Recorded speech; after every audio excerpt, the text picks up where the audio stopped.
সবাইকে আরও একবার স্বাগত জানাচ্ছি ফিয়াদা টকারে। যারা ঢাকায় বসবাস করেন কিংবা ঢাকায় আসবেন এরকম মানুষদেরকে বলছি, সতর্ক থাকুন, কিছু গুরুত্বপূর্ণ সাবধানতা অবলম্বন করুন। ঢাকায় ভ্রমণ বা চলাচলের সময় সব সময় সতর্ক থাকাটা খুব জরুরি।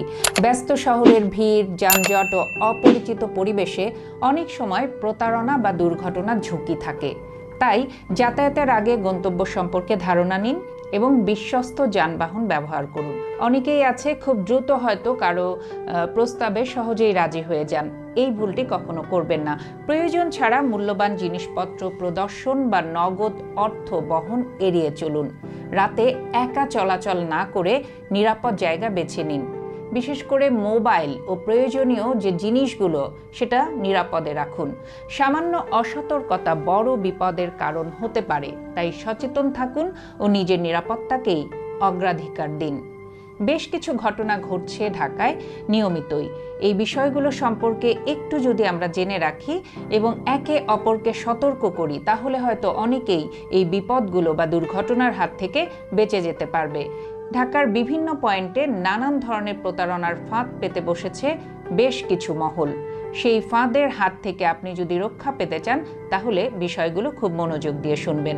ধরুন ফার্মগেট এলাকা, সেখানে হঠাৎ দেখতে পাবেন কয়েকজন একজনকে আঘাত করছে আর সে সাহায্যের জন্য চিৎকার চেঁচামেচি করছে। আপনি দয়া করে এগিয়ে গেলে সব কিছুই আপনার হারাতে পারেন। এরা সংঘবদ্ধ প্রতারক চক্র, ভুলেও এদের ফাঁদে পা দিবেন না। আরেকটি হয় ওভারব্রিজে দেখা যাচ্ছে কোনো এক মহিলা কাঁদছে। সে আপনার মোবাইল চাইবে, বলবে মিস কল দেওয়ার জন্য আপনার ফোনটা একটু আমাকে দেন। আপনি যদি দয়া দেখিয়ে ফোনটি দেন তাহলে অবশ্যই ফাঁদে পড়ে যাবেন। পরে ওরা আপনার নম্বর ব্যবহার করে লোভনীয় প্রস্তাব দেবে এবং ব্ল্যাকমেইল করা শুরু করবে। এছাড়া শাহবাগ, মহাখালী, যাত্রাবাড়ি এলাকায় জ্যামে নানা লিফলেট দিয়ে আপনাকে ফাঁদে ফেলতে পারে। দেখা যায় রোগ, দুর্বলতা, রুম ডেট বিভিন্ন ধরনের নামে তারা লিফলেট বিলি করতে থাকে। গাবতলী, সায়দাবাদ, সদরঘাট, মাওয়া, আরিচা, দৌলদিয়া ফেরিঘাটে বাইরে তাস, লুডো খেলার আসর বসে। কাছে গেলেই ফেঁসে যাবেন। অনেকে আছে এগুলোকে কন্ট্রোল করতে পারে না, তখন দেখা যায় তাদের সাথে খেলায় হয়তো বসে পড়ছে আর এতেই তার সর্বনাশ ডেকে আনছে। এই ধরনের ফাঁদগুলো থেকে নিজেকে দূরে রাখবেন।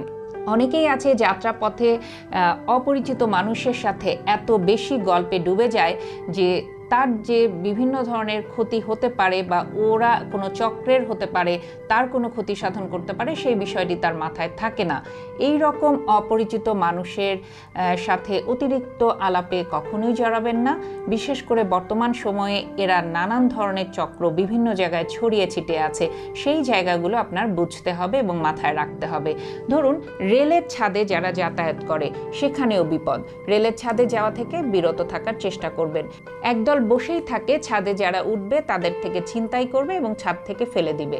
তাই এই ধরনের ভয়ানক পরিস্থিতি যেন আপনার সাথে না হয়, তাই ভুলেও রেলের ছাদে যাত্রা করবেন না। লঞ্চের বিষয় যদি দেখেন যে লঞ্চে যাত্রী কম থাকে সেখানে উঠবেন না, সেখানেও অনেক ধরনের প্রতারণার ফাঁদ থাকে। স্পিডবোটে ভ্রমণকারীরা সতর্ক থাকুন, বোট একেবারে মাঝ পথে থামিয়ে তারা ছিনতাই করে। মূলত যে বিষয়টা হচ্ছে যে ঢাকায় ভ্রমণ বা চলাচলের সময় সব সময় সতর্ক থাকা উচিত। অপরিচিত কারোর সাথে আপনি সহজে যোগাযোগ করবেন না। ছোট্ট অসতর্কতা বড় বিপদের কারণ হতে পারে। নিজের এবং অন্যের নিরাপত্তাকে সবচেয়ে আগে রাখুন।